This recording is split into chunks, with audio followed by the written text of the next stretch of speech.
आज के एपिसोड में हमारे साथ हैं पंजाब के लुधियाना से आई एक ऐसी लेडी जिन्हें शादी के पहले ही दिन से बहुत सारी मुश्किलों का सामना करना पड़ा। माता, आपको आपकी नई काम वाली मुबारक हो।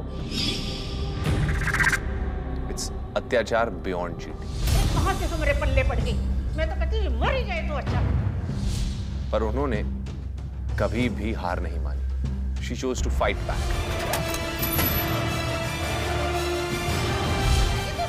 अरे कहाँ लेके जा रहे हैं? इनफैक्ट वो आज तक अपने हक के लिए लड़ रही हैं। आइए देखते हैं उनकी इंस्पायरिंग कहानी। मैं हूं प्रवेश राणा और आप देख रहे हैं शादी में अत्याचार की शॉकिंग कहानियां ओनली ऑन बिंदास इमोशनल अत्याचार। देखो, सीखो और बचो।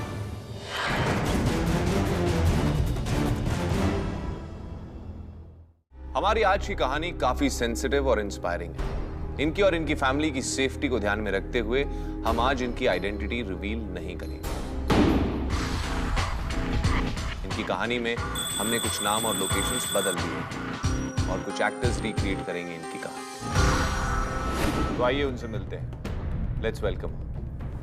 Please come. Hello. Hello. Welcome to emotional Atyachar. Please have a seat. कैसे हैं आप? I am fine. First class. Yes.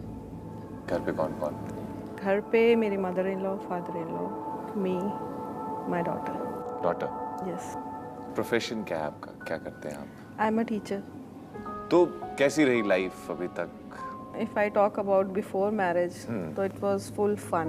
मुझे कभी लगा नहीं कि मैं लड़की की तरह मुझे ट्रीट किया जा रहा है। जी जी। पर after marriage things have totally changed. तो शादी से पहले की लाइफ के बारे में कुछ और बताइए। एज एन इंडिविजुअल आपकी कैसी पर्सनालिटी थी? मतलब मैंने लाइफ में वो चीज़ें करी हैं जो नॉर्मली लड़के करते हैं। I am very good at swimming. Okay. Horse riding भी की है मैंने। मैंने बॉल डांस भी किया है। I have done everything and I enjoyed fully. अच्छा। तो मेरी परवरिश ऐसे माहौल में हुई है जहाँ पर मुझे कोई किसी तरह का कोई कॉम्प्लेक्स नहीं था कभी भी। इतने अच्छी अपब्रिंगिंग के बाद मुझे इतना ज़्यादा अपने आप को टॉर्चर करना पड़ा ऐसे हालातों में। At what age did you get married? I was almost 28.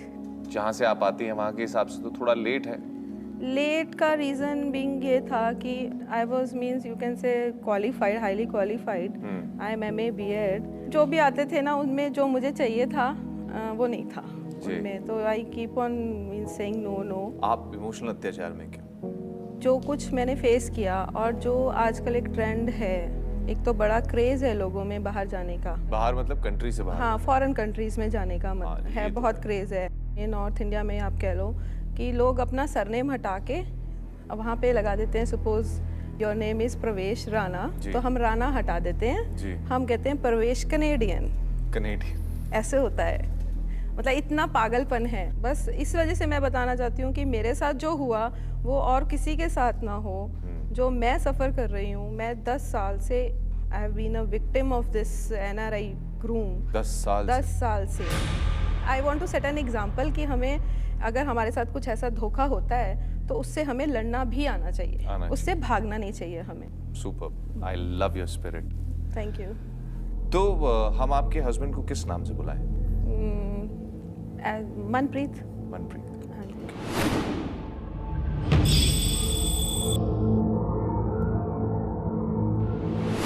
कैसे मुलाकात हुई आपकी उनसे?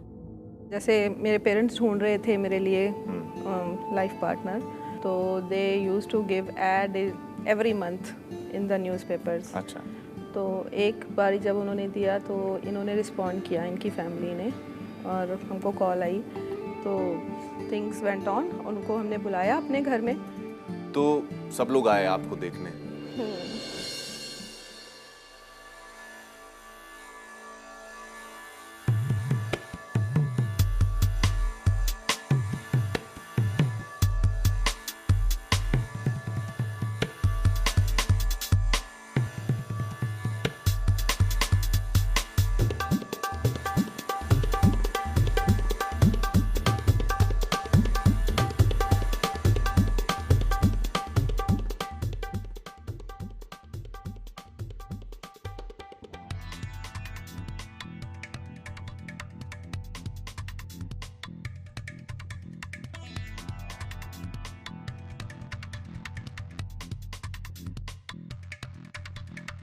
ऑलरेडी मैंने कार देखी, मैंने कहा अननोन कार है तो फिर इसका मतलब आ चुके हैं। आ गए। तो मैंने कहा अब आगे से ड्राइंग रूम से जाने का कोई फ़ायदा नहीं है, हम डंडे पड़ेंगे मम्मी से, पीछे से चलते हैं। मम्मी जी, अरे कुड़ी किथे रह गई थी? सुन सुन सुन, सारे टक ले। अच्छा पढ़ो, खुश। चलो। और जो स्नैक्स वगैरह थे वो लेके मैं गई, हाय हेलो किया। आओ पुत्र आओ। ए जी मेरी धी बच्चे मनप्रीत दे डैडी, नदी मदर एंड मनप्रीत। बैठो बैठो। He was very handsome, frankly speaking, tall, quite educated, and what I was looking for from so many years. भाई ये ते मेरा पुत्र है जी, ये टीचर लगी है यूनिवर्सिटी विच। हाँ बड़ी अच्छी पोस्ट है नदी। मनप्रीत was little, मुझे ऐसा लगा बड़ा शाई सा है, बड़ा इंट्रोवर्ट सा है। तो बच्चे नु ले जाओ ऊपर, कार दिखा दो जरा। हाँ क्यों वीर जी? हाँ जाओ जाओ जाओ बच्चे। फिर हम ऊपर टेरेस पे चले गए।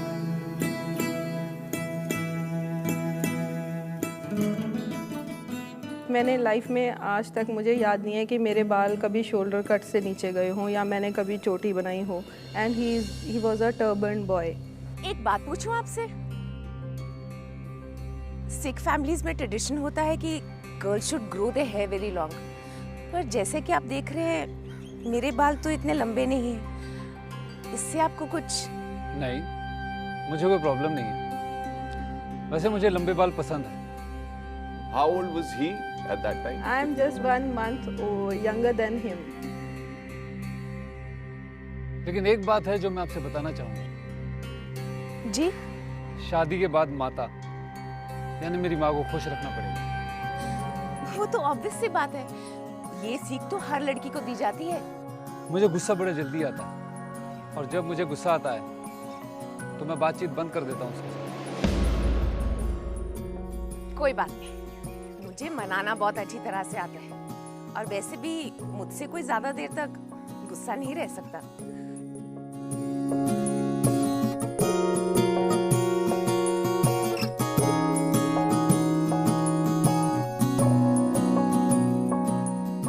ये 3 बातें हुई हैं। उसके बाद वहीं पे उसी टाइम उन्होंने बोला कि as my brother in law, वो स्कॉटलैंड से आया था तभी, तो फिर उसकी वजह से इन्होंने कहा भी we want an early marriage.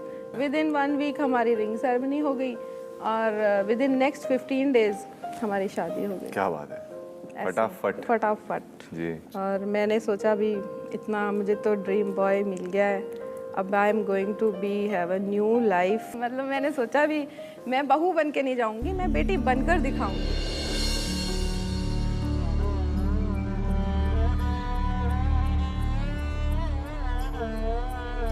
मेरे दिमाग में यही चलता रहता था कि सिंड्रेला को उसका फैंसी मिल गया है, प्रिंस चार्मिंग मिल गया है।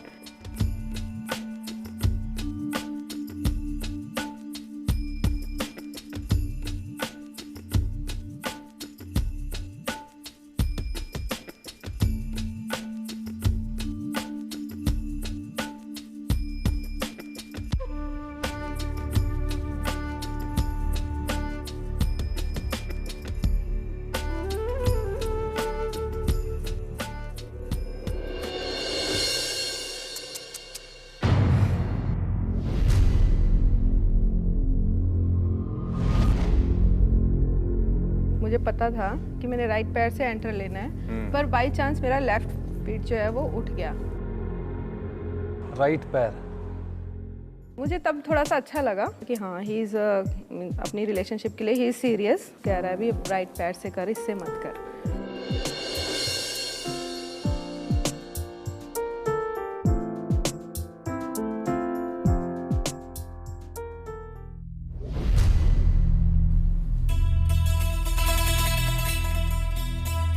वहाँ पे मुझे मेनली जो सबसे पहले महसूस हुआ उस घर में जाके कि there was means no celebration. ऐसा लग नहीं रहा था कि ये शादी वाला घर है। Means there was no smile on anybody's face. माता, आपको आपकी नई काम वाली मुबारक हो।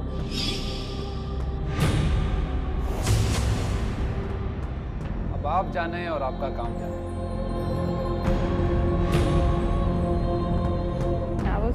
Completely shocked. मैंने कहा ये क्या बोल दिया,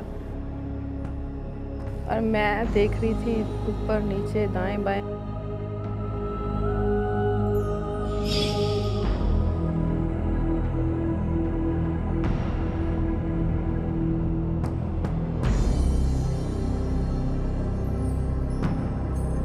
हमारे में ऐसे होता है, शादी के बाद जब आपने वो चूड़ा वूड़ा मेहंदी लगी होती है ना, तो उस टाइम तक जब तक आपको प्रॉपरली आफ्टर 1 वीक या 11 डेज या 13 डेज जितना भी जिसकी दिल हो फैमिली का, तब तक उसको चौंके नहीं चढ़ाते ब्राइड को।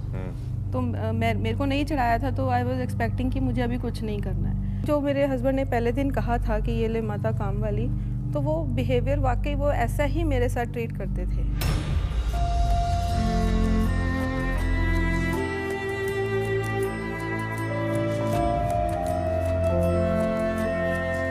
फ्रैंकली स्पीकिंग, काम तो करती हैं लड़कियां, करना ही हमें पेरेंट्स ने सिखाया, पर मैंने इतना काम नहीं किया था और ऐसा काम नहीं किया था। ये ले, ये कपड़े भी धो। जी मम्मी जी, रोटी बनाकर मैं धो देती हूँ।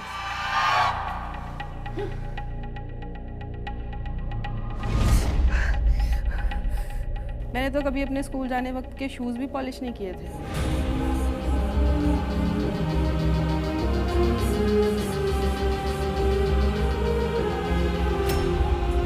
मतलब मुझे इतनी दहशत हो गई थी ना, मेरी मदर इन लॉ अगर कहीं बाहर से गेट से आ रही है, उनके पाँव की आवाज़ आ रही है ना, तो मेरे दिल में एक हार्ट बीट मेरी फास्ट होना शुरू हो जाती थी। मुझे ऐसा मतलब डिप्रेशन हो गया था, क्योंकि I have no buddy to talk with, कि जैसी मैं थी, जो मैं थी वो तो मैं रही ही नहीं। मुझे लगता था मैं तो, मेरे जीने की इच्छा ख़त्म हो गई। जो हस्बैंड का एक रोल होना चाहिए to balance between his wife and the mother, उसका मेन रोल है ना। मैं तो कुछ नहीं, मेरे पास तो, मैं तो एक कहते हैं ना, एक गाय को ला के बांध दिया है, उसको खाना देना है या नहीं देना, it is up to them. उसके बाद एक दिन मैं सारा काम वाम करके शाम को मैं फ्री थी, तो मैं अपने हस्बैंड के पास जाके बैठ गई। ये क्या कर रही हो? हमारे घर पे ये सब रिवाज नहीं है कि पति पत्नी एक दूसरे के पास बैठे। औरत का काम है घर के काम करना और बच्चे पैदा करना। तो उसी समय मेरी मदर इन लॉ आ गई। गांव से 10वीं पास लड़की ले आते ना, तो समझ जाती। अब काम करने वाली बहू तो ऐसे ही करेगी। एक बात कान खोल के सुन ले, तेरे मेरे बीच का टाइम रात के 10 और सुबह 6 तक का है। मतलब 10 से 6 का कि भाई हमने रात को तो बेडरूम में जाना ही है, तो जब मैं बेडरूम में आऊँगा तो whatever I wish to do I can do, और अदरवाइज मेरे साथ अगर तू सोचे भी I am answerable to your problems, that I am not.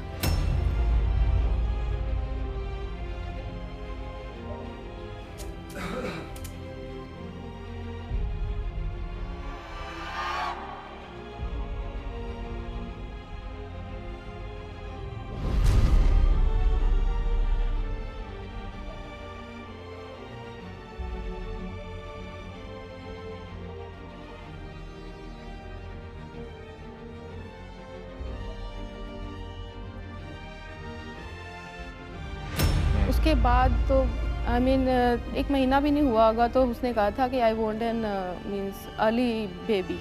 वैसे बेसिकली मैं इतनी पढ़ी लिखी थी, मुझे तो, मैं ये सोच के गई थी कि जब तक मैं I will not get into the proper relationship, I am not going to have a baby. पर क्योंकि मेरे ऊपर ये था और आई हैव बीन कंसीव्ड, तो मैं उस चीज़ को चाहते हुए भी मैं छुपा नहीं पाई। तब भी मैं फील करती थी कि जहाँ पर कि मेरी ही कोई जगह ही नहीं थी, जगह इन द सेंस कि मैं तो थी ही नहीं वहाँ पे। मैं अगर एक बेबी को पैदा करती हूँ, उसका फ्यूचर क्या होगा? मतलब मैंने ऑनेस्टली, मैं भगवान से डर के कहती हूँ, मैं बहुत इतना रोई हूँ इस बात के लिए, मैं इतना रोई हूँ। मतलब मैं अप टू 4 मंथ्स मैंने ये सोचा कि मैं नहीं चाहती थी, मैं बच्चा पैदा करना नहीं चाहती थी।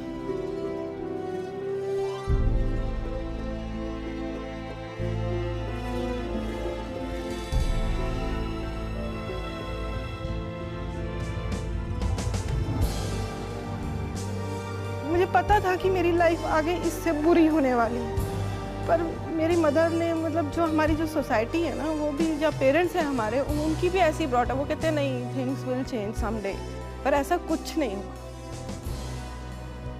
इन्होंने मुझे फिर टॉर्चर करना शुरू कर दिया, ना खाने को ना पीने को, सैलरी ले लेनी, अगर मेरा कहीं बीमार होना, कई बार बीपी लो हो जाता था। ऐसे सर्कमस्टांसेस में तो बीपी मेरा मतलब एक दिन में 1-2 बार मेरा बीपी लो हो जाता था, जिससे मेरी आंखों के आगे अंधेरा छा जाता था। डॉक्टर ने कहा था कि इनको खुश रखो, इनको ऐसा कोई मतलब डिप्रेशन मत दो जिससे कि इनके हेल्थ पे कोई हो।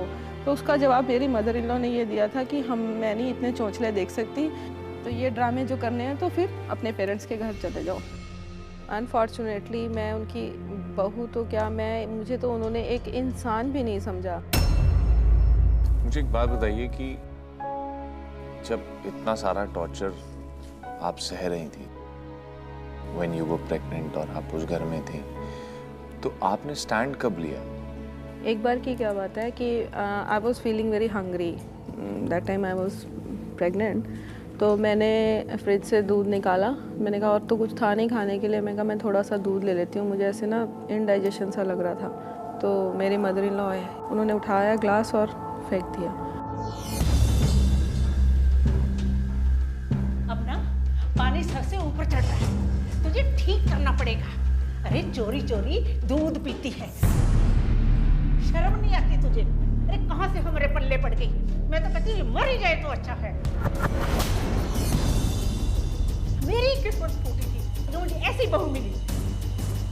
आप कुछ बोल नहीं सकते इन्हें? मैं 5 महीने प्रेग्नेंट हूँ, ऐसे कौन सी बड़ी गलती कर दी मैंने? किचन से अपने लिए 1 गिलास दूध लेके।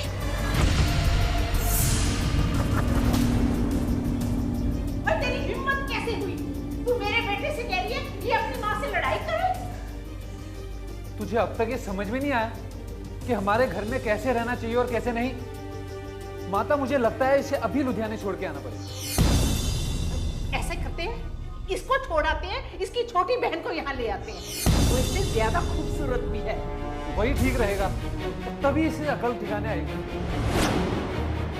मुझे विश्वास नहीं होता, इतनी एजुकेशन के बाद भी आपकी सोच छोटे हो सकती है। अरे आप लोग क्या छोड़ोगे मुझे? मैं ही चली जाती हूँ इस नर्क से, आज ही, अभी।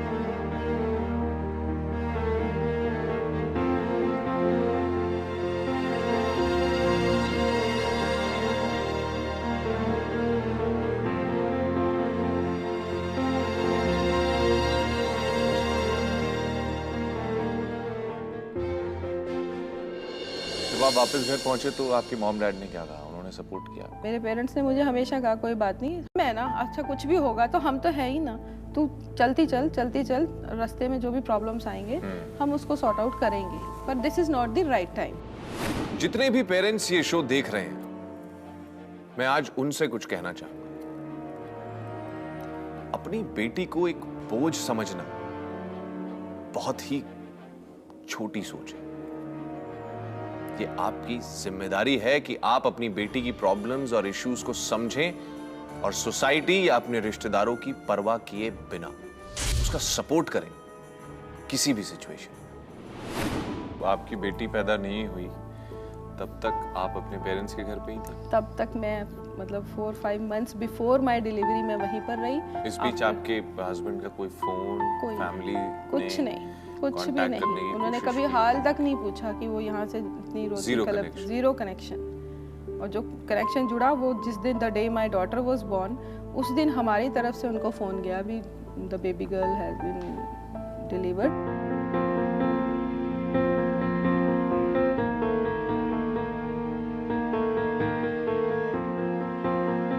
क्या हुआ? क्या बोला उन लोगों ने? उन्होंने आन तो मना कर देता।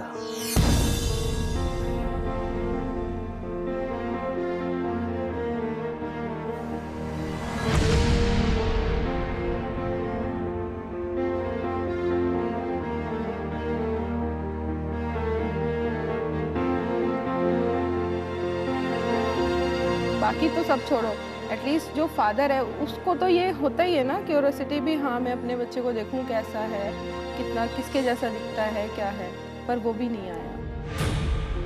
उसके बाद फिर मनप्रीत के फादर ने हमारे घर फ़ोन करके बोला कि मनप्रीत को हमने विदेश भेजना है और उसके लिए हमें कुछ अमाउंट है भी चाहिए, तो वो आप हमको भेजो। तो मैंने कहा डैडी आपने क्या कहा? डैडी कहते कोई बात नहीं, देखते हैं। उन्होंने मुझे बर्डन नहीं लेने दिया इस बात का, पर मुझे फिर पता लगा कि उन्होंने उसके बैंक में पैसे 4 लाख डाले। Marriage is not a business deal. आपके साथ भी अगर ऐसा कुछ हो रहा है then please take a stand against it. हमारा देश और उसका लॉ आपको सपोर्ट करेगा। तो उन्होंने कहा नहीं फिर तो मनप्रीत सेटल हो जाएगा तो हम उसको, ये भी चली जाएगी आपकी बेटी और जो न्यूबॉर्न बेबी है वो भी चले जाएगा। तो ऐसे उन्होंने पैसे दे दिए। उसके बाद जब 4 मंथ्स हो गए, मेरी मैटर्निटी भी ख़त्म होने वाली थी लीव, फिर हमने, डैडी कहते हैं कि मुझे तो नहीं लगता कि ये लोग आएंगे देखने। मैंने भी फिर सोचा, मैंने कहा हाँ यार मैं खुद ही चले जाती हूँ, कोई बात नहीं। तो फिर मैं अपने आप अपनी बेटी के साथ अपने घर आई हूँ।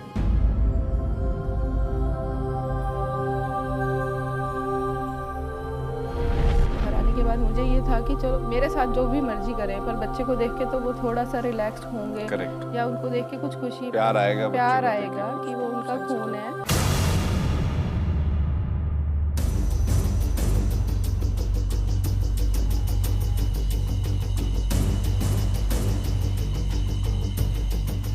फादर ने ये भी नहीं कोशिश करी कि उसको एक बार उठा के फादरली हक दे। मेरे फादर इन लॉ ने, मदर इन लॉ ने बिल्कुल उसको नहीं, कोई खुशी नहीं करी, कुछ नहीं करी। और अगेन मैंने अपने आप को फिर से टॉर्चर होने दिया just for the sake of my daughter.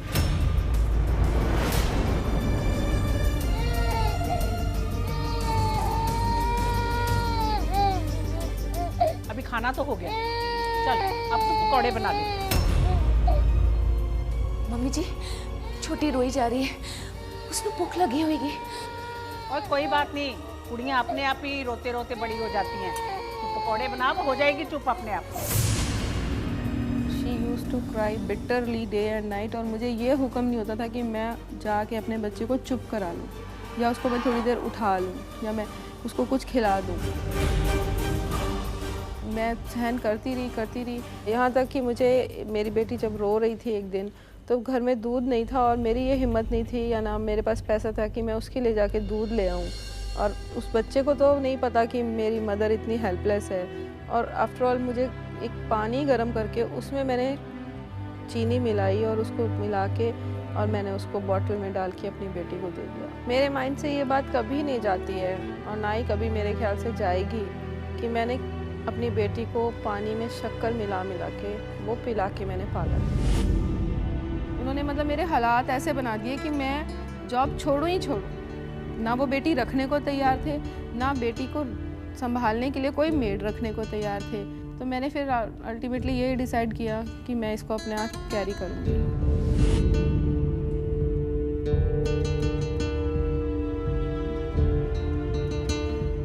तो फिर मैंने अपने आप अपने लेवल पे एक ऑटो लगाया। ऑटो से मैंने बस स्टैंड जाना, उसको लपेट के, और इतनी फॉग होती है ना जनवरी, फरवरी में, दिसंबर में, कि हम जैसे बंदे ही बीमार हो जाते हैं। और वो तो एक इन्फेंट थी। बड़ा मुझे उसकी तरफ देख के, उसके ऐसे ठंड के मारे उसका मुंह रेड जैसे टमाटो होता है ना, वैसे हो जाता था। उसको निमोनिया हो गया। फिर मैंने कहा अभी अगर मेरा बच्चा ही इतना कुछ हो गया उसको, तो हु इज़ रिस्पॉन्सिबल। तो फिर मैंने ये डिसाइड किया कि क्यों ना मैं इसको अपनी मदर के पास छोड़ दूँ। तो फिर मैं उसको लेकर मैं उसको अपने पेरेंट्स के घर छोड़ने गई। तो फ़ोन आया मुझे मेरे इन लॉज के घर से कि अब तू वहीं पर रहना, यहाँ पर आने की ज़रूरत नहीं है। और जो मनप्रीत है वो तो बाहर चला गया है। बाहर चला गया मतलब? स्कॉटलैंड चला गया है।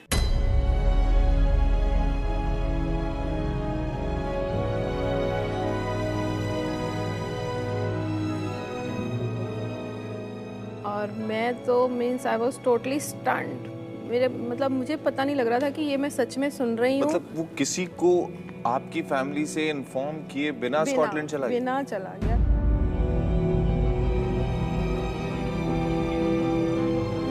ऐसे लगा उस टाइम पे जैसे कि मुझे और मेरी बेटी को एक जैसे सड़क पे फेंक के चला गया हो कोई इंसान। मेरे पास कोई ऑप्शन ही नहीं था कि मैं अब क्या करूं।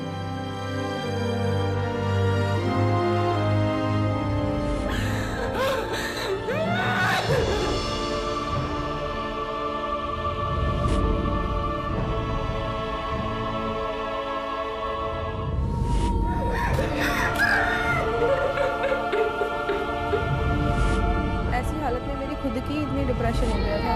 I was totally shattered.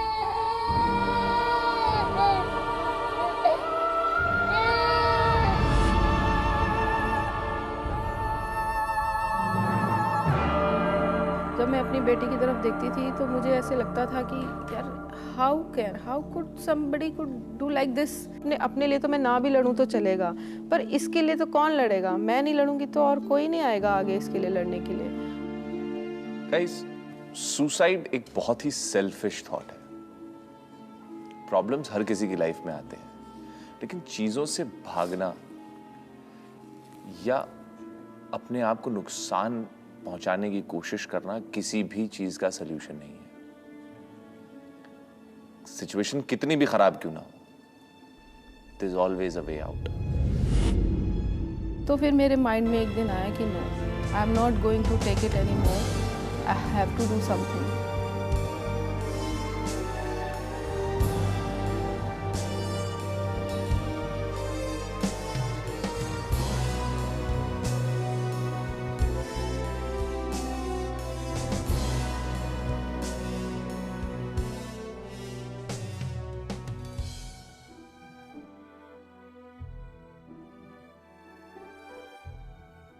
मेरे अंदर जो अभी तक इन्फेरिटी कॉम्प्लेक्स आ रहा था कि आई एम ऑल अलोन, मैं कैसे करूँगी, क्या करूँगी, एक दिन सडनली मेरे माइंड में ये आया कि इसके लिए तो मुझे लड़ना ही पड़ेगा। मैं नहीं लड़ूंगी तो और कोई नहीं आएगा आगे इसके लिए लड़ने के लिए।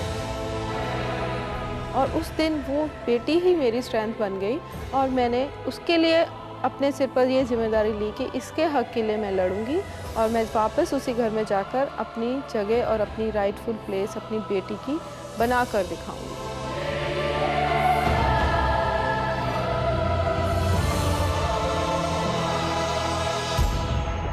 इसीलिए मैं अपनी बेटी को अपनी मदर के पास छोड़कर और फिर मैंने यहाँ से अपनी दोबारा बैटल स्टार्ट करी। जो जो मेरे अंदर थे कॉम्प्लेक्सेस कि आई एम अ बहू ऑफ दैट हाउस, सबसे पहले मैंने वो ख़त्म करा अपने अंदर।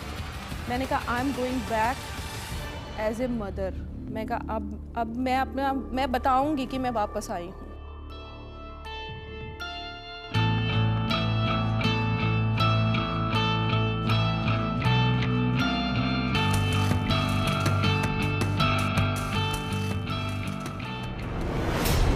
मैंने नॉक किया। मम्मी जी दरवाजा खोलिए। क्या लेने आई है तू यहाँ पे? हाँ? अरे तुझे बताया था ना कि मनप्रीत विदेश चला गया है। कोई बात नहीं, उसके अलावा भी तो मेरा एक रिश्ता है ना इस घर से। इस घर की बहू हूँ मैं। बाजे गाजे के साथ सबके सामने आप मुझे यहाँ लेके आए थे। दरवाजा खोलिए, ये मेरा घर है, मैं यहीं रहूंगी। उन्होंने इतनी गंदी तरह मेरे को बोला, चल निकल लेता हूँ, चल ये चल, इतनी तरह की मतलब है बहुत ही, मतलब मैं उसको उस लैंग्वेज में मैं अगर पंजाबी में बताऊं तो वो शायद यहाँ बट आप लौटी किस पर्पस से थी वापस? For my right, for my daughter's right. ऐसे कैसे कोई कर सकता है? शादी करके एक बच्चा पैदा करके भाग जाएगा और मैं उसको भागने दूंगी? एक दिन का रिश्ता नहीं था जिसको कि वो ऐसे ही ख़त्म कर गया। और मैं कोई एमे गमे नहीं थी कि जिसको वो कह दे भी हाँ जी चलो हमारा छुटकारा हो गया, मैं तो आ गया और मेरे को डिसऑन कर दिया तो गाल ख़त्म हो गई। उन्होंने तो यही सोचा था, इसी प्लान से उन्होंने उसको भेजा था। पर उन्होंने ये एक्सपेक्ट नहीं किया होगा कि जो लड़की हमारे पास रोती भिलकती और चुप करके अपने मायके चले जाती थी वो इस रूप में वापस आएगी। आप लोग दरवाजा नहीं खोल रहे हैं ना, मैं यही गेट में पड़ी रहूंगी, पर मैं यहाँ से जाऊंगी नहीं। तो बैठ जा, बैठी रहे। ठीक है। सुबह से रात तक बैठी थी आप? 10-12 बजे पहुंची हूँ मैं बैठी। उसके बाद मैं वहाँ पे बैठी तो वो कहते बेटे तू आ जा, रात यहाँ काट ले तू, तो हम सुबह सेटल करेंगे, अब लेट नाइट हो गए। मैंने कहा नहीं आंटी ये भाग जाएंगे, जैसे इनका बेटा भाग गया, ये लॉक लगा के पिन चल जाएंगे, मैं किसको करूँगी? मेरा तो सारा जो मैं जिस जुनून से मैं आई हूँ और जो मैं अभी करने की मेरे में शक्ति है वो रोज़ रोज़ नहीं होता ऐसे। तो फिर मैं वहीं पे बैठी रही और मैं सारी रात वहीं पे, मतलब सोई तो क्या कहोगे, मतलब ऐसे में क्या नींद मुझे आनी थी। उन लोगों ने दरवाजा नहीं खोला, उन्होंने दरवाज़ा नहीं खोला। उसके बाद मैं सुबह पुलिस आई। इंस्पेक्टर साहब, मैं सारी रात बाहर सुती हाँ, इन्होंने मैनू अंदर नहीं आन दिता। मैं इस घर दी बहू हाँ, तुसी देखो क्यों नहीं अंदर आन दे रहे? आइए मैडम। हेलो, दरवाजा खोलिए, हमें पता आप लोग अंदर हैं, हम पुलिस वाले हैं। हेलो, तुसी देखो क्यों नहीं आन दे रहे? देखिए, हमें दरवाजा तोड़ना पड़ेगा, दरवाजा खोलिए।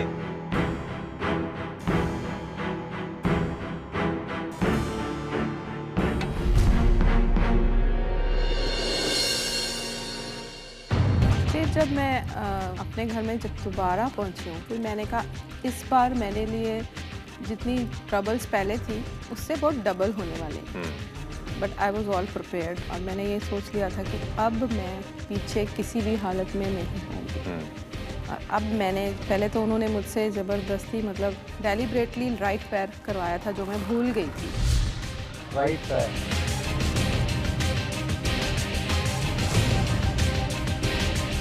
इस बार मैं खुद अपनी मर्जी से राइट पैर करके अंदर गई, अपनी मर्जी से।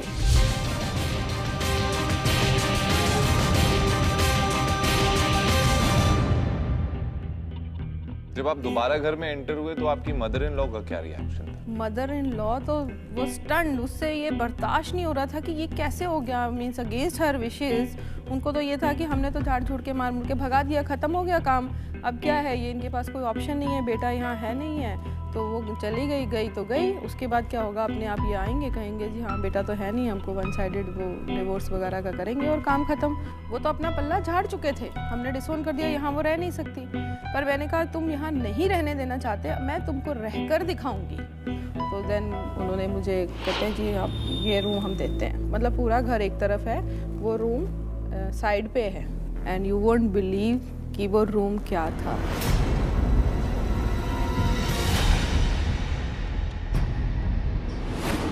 कैदी को जेल में रखते हैं, that type of room it was. But एक तरीके से तो आपके लिए एक विक्ट्री थी। जो मुझे वहाँ पैर नहीं रखने दे रहे थे, Correct. उनको एक पूरा रूम मुझे देना पड़ा। मुझे पता था मेरे लिए ये आसान नहीं होगा जो मैं जाके करूँगी, बट मैं अपना माइंड सेट करके गई थी कि मैंने जो करना है और जिस काम के लिए मैं आई हूँ मैं वो करके दिखाऊंगी। उस दिन से लेकर आज तक मैं उस कमरे से नहीं निकली, मैंने वहीं पे अपनी लड़ाई लड़ी। तो फिर मैंने उस रूम को रेनोवेट करना शुरू किया, इतना बना दिया कि जिसमें मैं अपनी बेटी के साथ उसको लिवेबल कंडीशन में मैंने उसको बना दिया। लेकिन घर का माहौल ऐसा था, इस लायक बन चुका था कि आप अपनी बेटी को वहाँ रख सकते? अपने साथ तो रख ही सकती थी ना, मैं उनके ऊपर तो डिपेंड ही नहीं थी। जो मैं अपनी बेटी को पढ़ा लिखाना या जो परवरिश मैं अपनी बेटी को दे सकती हूँ वो मेरी मदर शायद नहीं दे सकेंगी, तो मैंने उसको अपने साथ ही रखना बेटर समझा। कितना टाइम हो चुका था आपको अपने हस्बैंड से कोई भी बात किए हुए? 3 साल हो चुके थे मुझे, उसके साथ मेरा कोई कनेक्शन नहीं था, कोई फ़ोन कॉल नहीं थी, कभी उसने नहीं पूछा ही तुम जिंदा हो कि मर गए हो। बट आपके हस्बैंड को ये बात पता थी कि आप अपनी बेटी के साथ उन्हीं के घर में रह रहे हैं? हाँ, एक मिनट की खबर मेरी मदर इन लॉ उसको देती थी।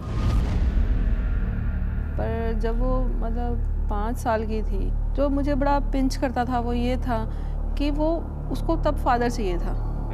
जैसे मेरे ब्रदर इन लॉज हैं, मेरी सिस्टर के हस्बैंड्स हैं या उसके नानू हैं, she used to hug them, और वो इतना मिस करती थी कि she used to hug them like a father. कई बार वो बोलने की प्रैक्टिस करती थी, पापा, अच्छा पापा। मैं कहा नहीं बेटा पापा नहीं, ये मौसा जी हैं, ये नानू को पापा पापा मीन्स वो फील लाना चाहती थी जो उसके पास नहीं था, और मैं उसको समझती थी। फिर आफ्टर मतलब 2-2.5 साल के बाद की बात है, वन डे मेरे mother in law father in law घर में नहीं थे, तो एक रजिस्टर्ड लेटर आई घर में।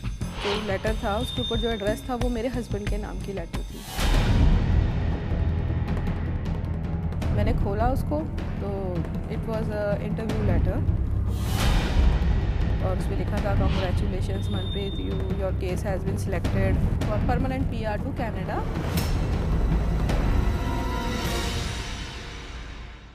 But if your marital status has been changed और if you have any dependent, तो ये परफॉर्मा हम साथ में भेज रहे हैं, इसको आप अपडेट करके और अपने इसके साथ ही भेज दें और आपका इंटरव्यू इज़ आफ्टर 2 मंथ्स। जिस कंसल्टेंसी से उसने करा था सारा केस थ्रू, मैं उनके टच में थी। मैं उनसे पूछती रही कि is he coming to India to appear for the interview, तो वो कहते कि yes he is coming.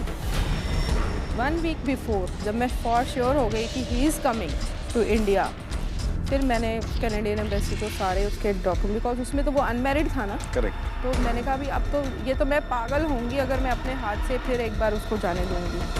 Canadian embassy को सारे उसके डॉक्यूमेंट्स थे मेरे पास, मेरी बेटी का डेट ऑफ बर्थ था, मैरिज की फ़ोटोग्राफ्स थी, मेरी बेटी का स्कूल ID था, सब कुछ मैंने फैक्स कर दिया along with a complaint to embassy, Canadian embassy. मैंने इसलिए भी उसके फ़ोटो स्टैट करके रखे सारे डॉक्यूमेंट्स, जो लेटर घर में आई थी रजिस्टर्ड लेटर, कि अभी तो वो स्टडी वीज़े पे है स्कॉटलैंड में, अगर उसका PR का यहाँ काम बन गया तो फिर तो वो मेरे हाथ से परमानेंटली गया और वो कभी भी नहीं आएगा और ये थिंग्स विल नॉट चेंज। तो they called me also on the day when he was about to come for interview.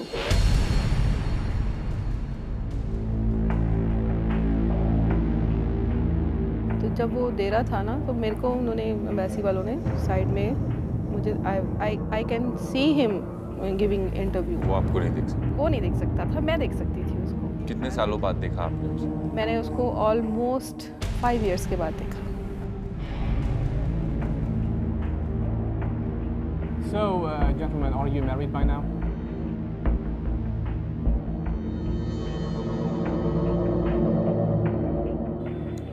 जी नहीं, आई एम नॉट मैरिड। मैं तो सुन के मेरी ना बॉडी मतलब ऐसे ब्लड सर्कुलेशन फास्ट हो गया था मेरा, ये उसका आंसर सुन के सिर्फ। Are you sure कि आपकी अपने पेरेंट्स के सिवाय किसी की डिपेंडेंसी नहीं है? जी बिल्कुल श्योर हूँ जी।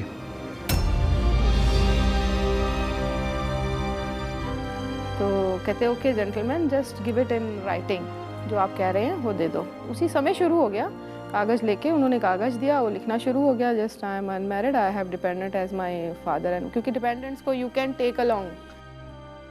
तो फिर उन्होंने मुझे वहाँ से बुलाया।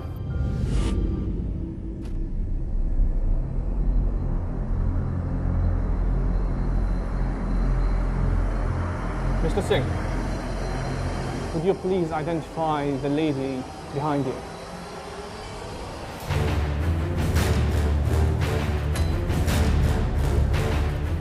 तो फिर उसका मुंह देखने वाला था, पर मैं मतलब उसका क्या हाल होगा मुझे पता नहीं, पर मेरा बहुत बुरा हाल था उसको देख के। और मेरा दिल करता था कि अब मैं अपने आप को मैंने कैसे रोका, क्योंकि बिकॉज एम्बेसी थी और वहाँ पे सारे थे, नहीं तो मैं उसको बताती कि मैं क्या हूँ।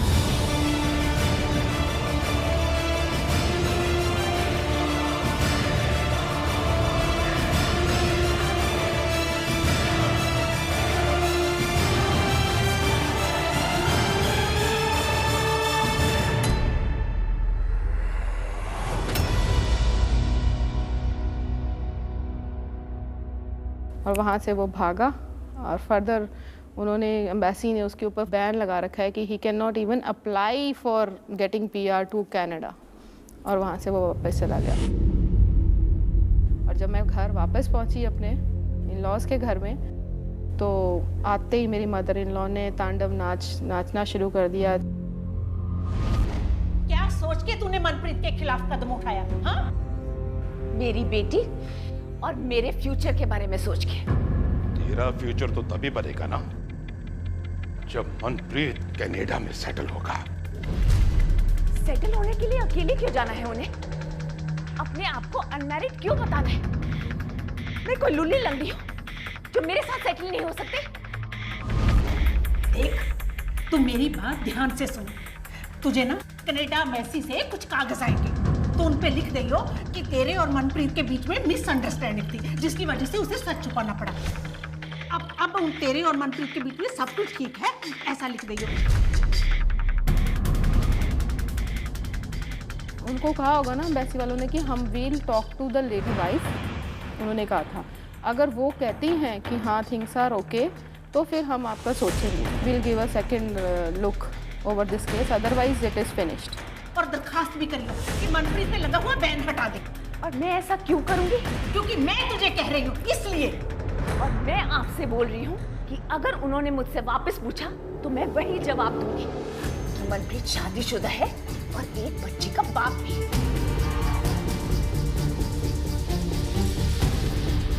और पहले वो अपनी पत्नी और बच्ची को बीच रास्ते में छोड़कर स्कॉटलैंड भाग गया और अब झूठ बोलकर कनाडा में परमानेंट रेजिडेंसी हासिल करने की कोशिश कर रहा है। तुझे तो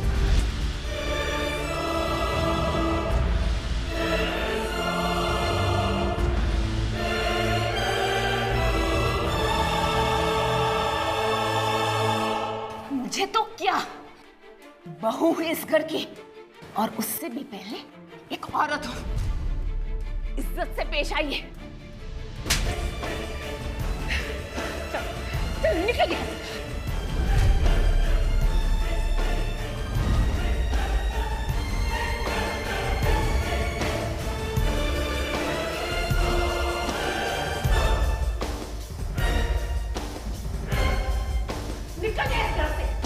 उसके बाद मैंने अपनी फर्स्ट कंप्लेंट जो है वो लॉन्च कराई और फिर मेरा जो है लीगल प्रोसेस जो है मैंने मार खाने के बाद शुरू किया।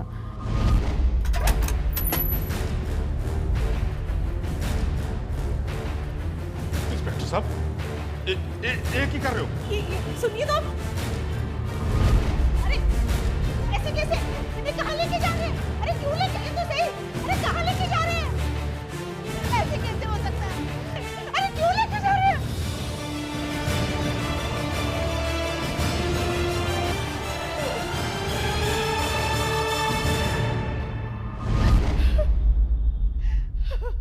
पुलिस में आपने जो पहली कंप्लेन की थी उसके बाद आपने कोई और कंप्लेंट्स की? पासपोर्ट ऑफिसर उसमें भी कंप्लेंट डाली थी कि ही इज़ मैरिड पर्सन और इसने मुझे डिच किया है और इसका पासपोर्ट, इसके अगेंस्ट केस है, इसका पासपोर्ट जो है वो, और जो आरपीओ हैं वहाँ के हमारे एरिया के, उन्होंने उसका ऑनलाइन पासपोर्ट इम्पाउंड किया and he is living illegally in Scotland. उसके बाद मुझे पता लगा he is having one more passport at the same time. उसके ऊपर अगला उन्होंने कार्रवाई करते हुए उसकी भी एक कंप्लेंट और लॉन्च करी है। And I am staying at the same house जहाँ से वो मुझे आज से कितने सालों से निकाल रहे हैं। बट मैं ये जरूर कहना चाहूँगा कि आपने एक बहुत ही मुश्किल लड़ाई लड़ी है और इस लड़ाई में इवेंचुअली आप जीती भी हैं।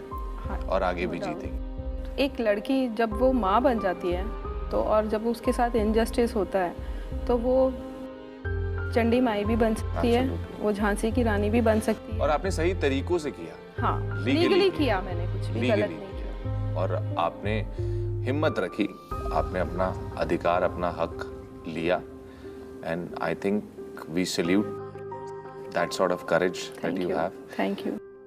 एक लास्ट सवाल, अगर आपका हस्बैंड इंडिया वापस आता है तो आप क्या करेंगे? तो वो रहे अपनी मम्मी के साथ, मैं अपनी बेटी के साथ रह रही हूँ। अगर उसकी मम्मी खाना नहीं देगी तो मेरी बेटी उसको खाना पकड़ा देगी। मैंने उसको ये संस्कार दिए हैं। हाँ, but he is not going to be my husband and father of my daughter. That is the most important thing. We wish you all the very best in future. Thank you. And thank you so very much once again for coming to Emotional. Thank you very much. शादी में पति और पत्नी के बीच प्यार और understanding बहुत जरूरी है। आज की कहानी में इन्हें ना ही एक पत्नी की इज्जत मिली और ना ही बहू की, पर इसके बावजूद इन्होंने हार नहीं मानी और अपने और अपनी बेटी के हक के लिए अपनी लड़ाई जारी रखी। लेडीज, हमारा मकसद है सिर्फ आपको अलर्ट करना कि अगर आपके साथ किसी भी तरीके की नाइंसाफी या हैरेसमेंट हो रही है तो प्लीज चुप मत बैठिए। अपने पेरेंट्स या फिर किसी लॉयर की एडवाइस लें और अपने राइट्स के लिए लड़ें, क्योंकि हर अत्याचार का केस डिफरेंट होता है। प्लीज किसी भी हालत में अपने आप को अत्याचार का शिकार ना बनने दें।